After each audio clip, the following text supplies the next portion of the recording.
Now, I will say this. Growing up in New York, we did give Puerto Ricans a pass. And honestly, it didn't even seem like a pass. It was just a natural thing. As far as Puerto Ricans and blacks, we grew up thinking that we were the same. I just got to be honest about that part of the game. To be very honest about that part of the game, I don't know about other parts of the country, but in New York,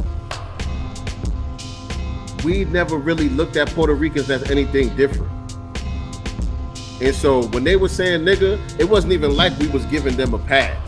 And that's the reason why some of this hip hop shit gets mixed up also, because it comes out of New York.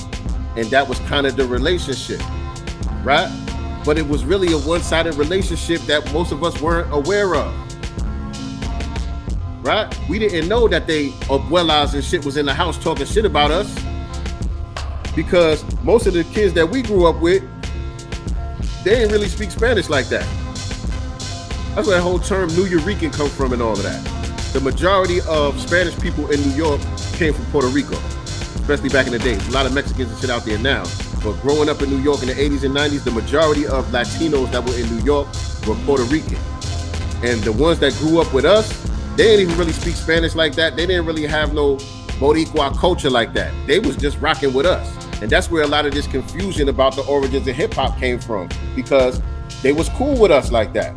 Or we was cool with them like that, but we didn't know that they family, the shit that they were saying in Spanish was derogatory towards us. And we didn't understand the dynamics of what was happening in Puerto Rico and in some of these Latin countries where the dark-skinned people were being marginalized and discriminated against.